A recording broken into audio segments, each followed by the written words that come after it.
നിങ്ങളുടെ favourite shows ഇനി ഒരിക്കലും മിസ്സാവില്ല. ഇപ്പോൾ C5 കാണും നിങ്ങളുടെ ഫേവറേറ്റ് ഷോസ് തികച്ചും സൗജന്യമായി.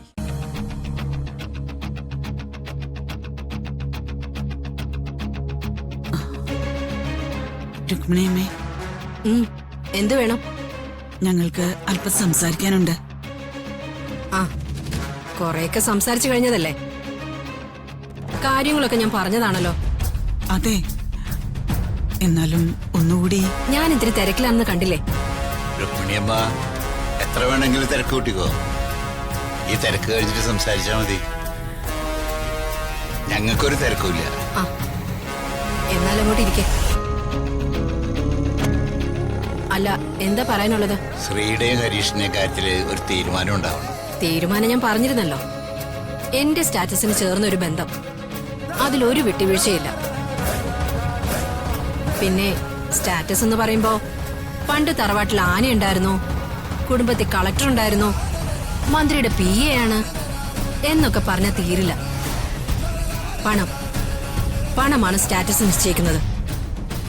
ഞാൻ പറയുന്ന പണം, അത് തന്നാൽ മറ്റു ചോദ്യങ്ങളൊന്നുമില്ല. ഞാൻ ചോദിച്ച പണം ഉണ്ടോ തരാൻ? ഞങ്ങൾക്ക് ആവുന്ന മട്ടിലൊക്കെ തരാം. അതിൽ കൂടുതൽ വേണമെങ്കിൽ അത് പിന്നീട് കല്യാണത്തിന് ശേഷം തന്ന് തീർത്തോളാം. ഇല്ല, കടം പറയുന്നത് എനിക്ക് ഇഷ്ടമില്ലാത്ത കാര്യം. രൊക്കം പണം, ചിട്ടിക്കായാലും കുട്ടിക്കായാലും അതിൽ വിട്ടുവീഴ്ചയില്ല. എന്റെ മകൻ സ്ത്രീധനമായി ചോദിക്കുന്ന പണം ഈ സമൂഹത്തിൽ എന്റെ വിലയാണ്, അല്ലെങ്കിൽ എന്റെ സമ്പാദ്യത്തിന്റെ നിലയാണ്. എന്റെ മകന് സ്ത്രീധനമായി കിട്ടുന്ന ലക്ഷങ്ങള് എന്റെ അവന്റെ സ്റ്റാറ്റസ് ആണ്. അതിലൊരു കുറവും വന്നൂടാ. രുക്മിണിയമ്മയ്ക്ക് ഒരു മകൻ മാത്രമല്ല, മകളും കൂടെ ഉണ്ടല്ലോ.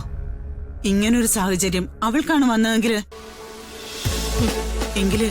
ഞങ്ങൾ ഈ അനുഭവിക്കുന്ന മനോവിഷമം രുക്മിണിയമ്മയ്ക്ക് മനസ്സിലാവുമായിരുന്നു. മകനെയും മകളെയും ഞാൻ ഒരുപോലെയാ കണ്ടിട്ടുള്ളത്. അതിലൊരു ഏറ്റക്കുറിച്ചിലും ഇല്ല. മകന് എത്ര സ്ത്രീധനം വേണോന്ന് ഞാൻ പറഞ്ഞിട്ടുണ്ടെങ്കിൽ മകളുടെ കാര്യം വരുമ്പോ അത്രയോ അതിൽ കൂടുതലോ ഞാൻ കൊടുക്കും. എന്നുവെച്ചാ ആൺകുട്ടിയും പെൺകുട്ടിയും ഞാൻ കാണുന്നത് ഒരേ തരത്തിലാണെന്ന് നിങ്ങൾ മനസ്സിൽ കുറിച്ചു വെച്ചോ? രുക്മിണിയമ്മയുടെ വീട്ടിലെ സൗകര്യങ്ങൾ കണ്ടിട്ടല്ല ഞങ്ങൾ ഇത്ര താണപേക്ഷിക്കുന്നത്. നിങ്ങളുടെ മോനും ഞങ്ങളുടെ മോളും തമ്മിൽ ഇഷ്ടമായതുകൊണ്ടാ. ആ ഇഷ്ടത്തെ മാനിച്ചെങ്കിലും നിങ്ങൾ അല്പം വിട്ടുവീഴ്ചയ്ക്ക് തയ്യാറാവണം. ഇഷ്ടം, എന്റെ മകന്റെ ഒരിഷ്ടവും എന്റെ ഇഷ്ടത്തിന് മുകളിലല്ല. ഏതിഷ്ടം നടക്കണം, ഏതിഷ്ടം മുടക്കണമെന്ന് ഞാൻ തീരുമാനിക്കും. ആ തീരുമാനം ഈ വീട്ടിൽ നടപ്പാവും. ഞങ്ങൾ പറയുന്നത് ഞങ്ങളുടെ കുട്ടിയുടെ കാര്യമാണ്. മനസ്സറിഞ്ഞ് ഒരാളെ സ്നേഹിക്കുന്നതിന്റെ പേരില് അവള് ദുഃഖിക്കരുതെന്ന് ഞങ്ങൾ ആഗ്രഹിക്കണം.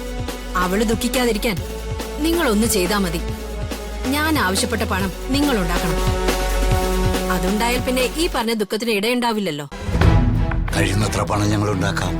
നിങ്ങൾക്ക് എത്ര പണം ഉണ്ടാക്കാൻ കഴിയുന്നൊന്നും എനിക്കറിയില്ല. അതറിയേണ്ട ആവശ്യമൊന്നും എനിക്കില്ല. എനിക്ക് വേണ്ടത് 50 ലക്ഷം രൂപയാണ്. പിന്നെ നിങ്ങൾ നിങ്ങളുടെ കുട്ടിയുടെ കയ്യിലും കഴുത്തിലും എന്താണോ ഇടാൻ ആഗ്രഹിക്കുന്നത് അതിടാം.